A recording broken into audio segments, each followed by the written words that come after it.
네, 전국의 아스콘 공장 주위로 주거 시설들이 최근에 들어서면서 공장과 주민들의 갈등이 깊습니다. 아스콘 공장은 제조 과정에서 발암 물질인 벤조피렌이 나오는 것으로 알려졌지만 정작 주변에 끼치는 영향에 대해서는 제대로 조사되지 않았습니다. 택지 개발에 앞서서 환경 영향 평가를 강화하라는 목소리가 높습니다. 밀착 카메라 김도훈 기자입니다. 아이들이 피켓을 들고 부모와 함께 거리로 나섰습니다. 지난 3월 경기도 안양 연현마을 주민들이 아스콘 공장 가동 중단을 요구하는 집회입니다. 아파트 단지와 초등학교가 있는 야산 너머 공장까지는 직선거리로 300~400m 안팎입니다.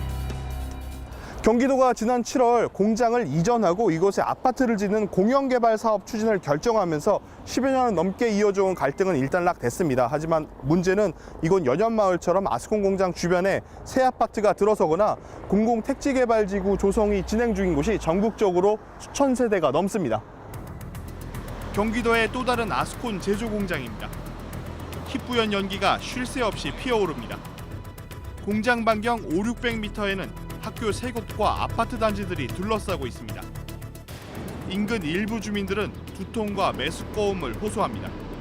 냄새가 많이 나서 이제 눈이 아프고 머리 똥하기 시청에도 민원이 끊이지 않고 있습니다. 가동이 됐을 경우에 이제 악취가 있다고 연락을 주면 냄새가 난다라고 말씀을 하세요. 공장에서 400여 미터 떨어진 부지엔 3년 뒤 4천여 세대 규모의 공공주택 개발이 시작될 예정입니다. 아스콘 공장에서 50여 미터 가량 떨어진 이곳은 경찰서 임시청사가 있던 곳입니다. 지금은 약 700여 미터 떨어진 곳으로 이전한 상황인데요. 2년 전 이곳에서 근무하던 경찰관 6명이 암 진단을 받았고 이 가운데 4명이 암 관련 질환으로 사망했습니다. 당시 인근 아스콘 공장이 원인으로 추정됐지만 배출물질 측정 결과 유해 물질이 허용치 이하로 나타나 암 발생과의 인과관계는 밝혀지지 않았습니다. 업체 측은 악취 저감 시설 설치 등 지속적으로 시설 개선을 하고 있다는 입장입니다. 회사가 먼저 들어섰어요. 먼저 들어서 있는 회사인데 민원이 오는 거 아니에요? 인천의 한 아스콘 공장. 주변으로는 경찰서와 대형마트, 주택들이 들어서 있고 공장역 200m가량 떨어진 곳에는 최근 분양을 마친 아파트 신축 공사가 한창입니다. 녹색연합이 전국 아스콘 공장 400여 곳 주변을 살펴봤더니 반경 500m까지는 6,500여 세대 규모의 주택 공사가 진행되고 있었습니다.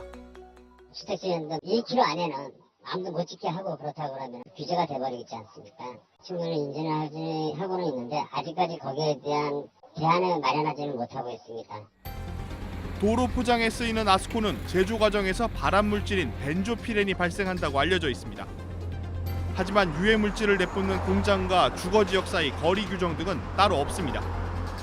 이 때문에 택지 개발 허가에 앞서 환경 영향 평가를 강화해야 한다는 목소리가 커지고 있습니다. 대기오염 물질이라던가 사람들한테 얼마나 영향을 미칠 수 있는가에 대해서 점검 시스템 자체가 충분히 마련되지 않기 때문에 오염물질을 내뿜는 공장과 인근 주민들 간의 갈등 어제 오늘의 일이 아닙니다. 그렇다고 외면하고 방치한다면 시간이 흐를수록 그 피해와 갈등은 더 커질 수밖에 없을 겁니다. 밀착 카메라 김도훈입니다.